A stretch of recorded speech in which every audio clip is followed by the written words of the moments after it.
నమస్కారం కృష్ణ గారు. ఐవీఆర్ టాక్స్కి పునఃస్వాగతం.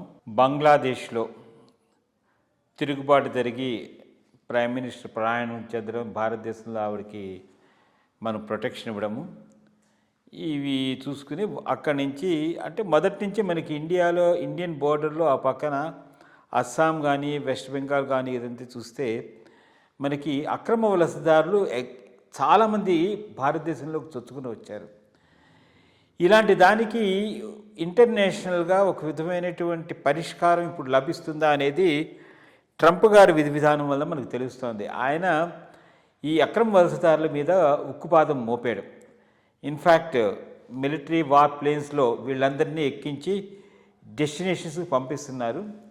మోడీ గారు అమెరికా పర్యటనలో ట్రంప్ గారి యొక్క యాక్షన్ని సమర్థిస్తూ భారతదేశం నుంచి ఎవరైతే అక్రమ వలసదారులు ఉన్నారో వాళ్ళందరినీ మేము వెనక్కి తీసుకుని వెళ్ళిపోతాము, అంటే చొరబాటుదారులు అనుకోవచ్చు, ఇది సహితమైనది కాదు అంటే ఆయన మనం భారతదేశంలో ఇప్పుడు ఈ బంగ్లాదేశ్ నుంచి వచ్చిన వాళ్ళు, ఆ పక్కన మిగిలిన స్టేట్స్ నుంచి వచ్చిన వాళ్ళందరినీ కూడా అలాగే పాకిస్తాన్ నుంచి కూడా మనకి ఇండియాలోకి చొరబాటుదారులు వీళ్ళందరూ ఇవన్నీ ఆలోచించుకునే చెప్పుంటారు.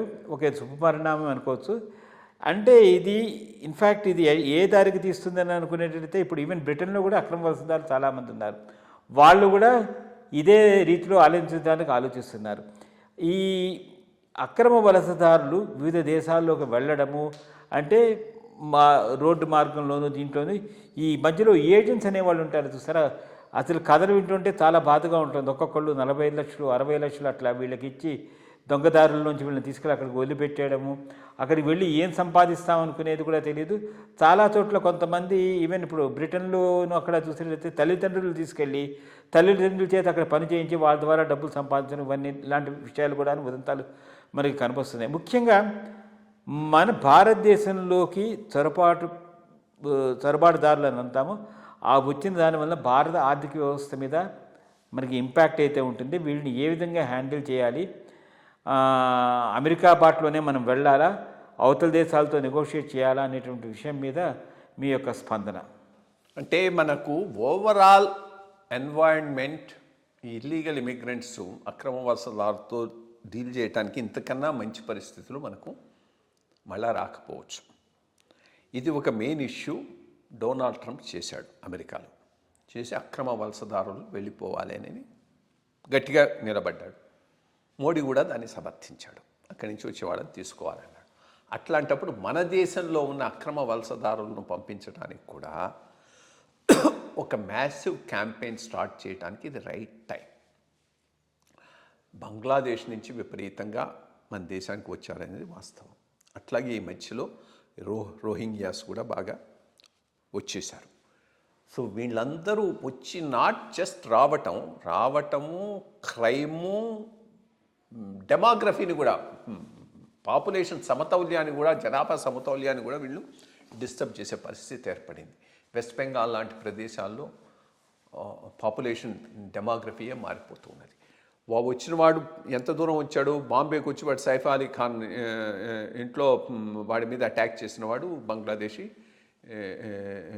ఇమిగ్రెంట్. సో ఈ లెవెల్లో ఉన్నప్పుడు దీనిని ట్యాకిల్ చేయడానికి ఒక ఆపర్చున్ టైం అయితే ఇప్పుడు వచ్చింది.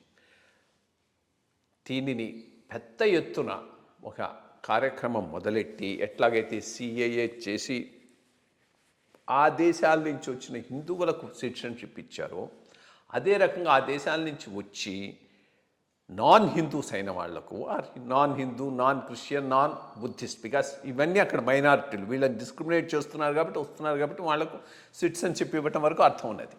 మిగిలిన వాళ్ళను ఐడెంటిఫై చేసి వాళ్లను డిపోర్ట్ చేయడానికి ఇమీడియట్గా ఒక టాస్క్ మొదలెట్టాలి. వాళ్ళని డిపోర్ట్ చేయకపోతే బంగ్లాదేశ్ తీసుకోవడానికి మనమైతే బికాస్ అమెరికాతో సత్సంబంధాలు కావాలన్నాం కాబట్టి తీసుకుంటా ఉన్నాం. ఒకవేళ బంగ్లాదేశ్ కనుక తీసుకోవటానికి రిఫ్యూజ్ చేస్తే వాళ్ళని ఎట్లా డీల్ చేయాలి, ఏ రకంగా వెనక్కు పంపించాలి అనే దాని మీద ఒక స్ట్రాటజిక్ థింకింగ్ అయితే అవసరం. లేకపోతే ఇది చాలా చాలా విపరీతమైన పరిణామాలకు దారితీస్తుంది. ఇన్ఫ్యాక్ట్ భారతదేశంలో ఎన్నికల ప్రాసెస్ను కూడా పూర్తిగా మార్చేయగలదు. అంతమంది వచ్చేసి అందరూ ఎగనెస్ట్ ఒక పార్టీ ఓట్ చేయడం మొదలెట్టారని అంటే ఇంకా ఎప్పటికైనా అది పెద్ద సమస్యగా తయారయ్యేటటువంటి అవకాశం ఉంది. రైట్ టైం ఇది. దీని మీద అడ్రస్ చేసి ఎక్కడెక్కడ ఉంటున్నారు వాళ్ళు, బెంగళూరులో ఉన్నారు, హైదరాబాద్లో ఉన్నారు, అన్ని చోట్ల ఉన్నారు, వీళ్ళందరినీ ఐడెంటిఫై చేసి ఒక మిషన్ మోడ్లో ముందు ఒక బార్డర్కు తీసుకెళ్ళేసి బంగ్లాదేశ్కు పంపించేటటువంటి విధానాన్ని మొదలు పెట్టడానికి ఇది సరైనటువంటి అట్మాస్ఫియర్ వరల్డ్ వైడ్గా క్రియేట్ అయింది. ఎస్పెషలీ దాని మీద ట్రంప్ చేస్తున్నటువంటి ఎంఫసిస్. యూరోప్లో కూడా ఇది పెద్ద ఇష్యూ అవుతుంది నవడేస్. ఇంకా రాను రైటిస్ట్ గవర్నమెంట్స్ వస్తున్నాయి అక్కడ కూడా, వాళ్ళు కూడా దీన్ని మేజర్ ఇష్యూ చేస్తారు, వాళ్ళందరినీ పంపిస్తారు. సో ఇండియా కూడా ఇది ఒక మేజర్ ఇష్యూ చేసి వరల్డ్ సపోర్ట్ ఇప్పుడు దీనికి వీళ్ళకు అనుకూలంగా ఉంది కాబట్టి వెంటనే ఐడెంటిఫై చేసి పంపించే విధానాన్ని మొదలుపెట్టడం మంచిదని నేను భావిస్తున్నాను. ఇప్పుడు ఆధార్ బేస్ తీసుకున్నారు, ఒక యూనిక్ సిటిజన్ ఐడి లాంటివి తీసుకొచ్చి ప్రతి వాళ్లకు ఇది చేసి జల్లెడ పెడితే కానీ కష్టం అవుతుంది. అంటే మేజర్ మనకి అస్సాము, వెస్ట్ బెంగాల్లో కనబడుతుంది కానీ, బట్ మిగిలిన మీరు అన్నట్టు బెంగళూరు, బాంబే, హైదరాబాద్ లాంటి ప్రాంతాల్లోకి వస్తే ఐడెంటిఫై చేయడం కష్టం. అందువలన కొంచెం జల్లెడ పెట్టడానికి ప్రభుత్వం కూడా కొంచెం టఫ్ స్టాండ్ తీసుకోవడం మంచిది. చూద్దాం మరి భవిష్యత్తు. అంటే అక్రమ వలస వచ్చిన వాడు మిగిలిన వాళ్ళకన్నా ముందే ఈ ఐడీస్ అన్ని క్రియేట్ చేసుకుంటాడు. ఆధార్ మీద వాడు కేర్ఫుల్గా ఉంటాడు. ఎందుకంటే ఇది అందుకనే కేవలం ఆధార్ బేస్డ్గా పోతే లాభం లేదు. Individual enquiry, group enquiry, local ఎంక్వైరీలు మొదలెట్టి చేసి ఐడెంటిఫై చేసిన వాడికి అప్పుడు ఇవి కూడా క్యాన్సిల్ చేయాలి. ఉన్నటువంటి డాక్యుమెంట్స్ క్యాన్సిల్ చేసి వాడిని అలియన్ కింద ప్రకటించి అప్పుడు డిపోర్టేషన్కి మనం చేయాల్సినటువంటి అవసరం కూడా ఉంటుంది. కేవలం మనం ఆధార్ బేస్డ్గా పోతే ఆధార్ లేని వాడే చొరబాటుదారు అనుకుంటే కరెక్ట్ కాకపోవచ్చు. ఎందుకంటే ఆ చొరబాటుదారే మిగిలిన వాళ్ళకన్నా ముందు ఇవన్నీ క్రియేట్ చేసుకుంటాడు. సో అది మోర్ దాన్ ఆధార్ పోయి లోకల్ ఎంక్వైరీ చేసి ఐడెంటిఫై చేయాల్సిన అవసరం ఉంటుంది. ఇప్పుడు అట్లాగే మరి కొంతమంది శరణార్థులు అని అంటారు, కాంతిసీకులు అని అంటారు, వాళ్ళని ఏ విధంగా? శరణార్థులు, కాంతిసీకులు అయిన వాళ్ళు అక్కడ పొలిటికల్గా డిస్క్రిమినేట్ అయ్యి ఇక్కడికి వచ్చిన వాళ్ళే అవుతారు. వాళ్ళందరికీ మనం సిటిజన్షిప్ ఇవ్వడానికి సిటిజన్షిప్ యాక్ట్ని అమెండ్ చేసాం. అక్కడ ఎవరు డిస్క్రిమినేట్ అయ్యే వాళ్ళంతా మైనారిటీసు, హిందూసు, బుద్ధిస్టు, క్రిస్టియన్స్. వాళ్ళకి ఇవ్వడానికి మనకేమీ లేదు. అక్కడి నుంచి బ్రతకలేక బయటకు వచ్చేవాళ్ళు, వాడి లైఫ్ థ్రెట్ ఉండి బయటకు వచ్చేవాడు, వచ్చే వాళ్ళందరూ మైనారిటీస్, వాళ్ళకి ఇచ్చేయాలి.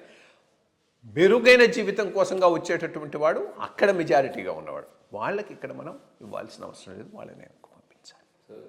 చాలా మంచి విషయాలు తాడితల్లి పరిచారండి.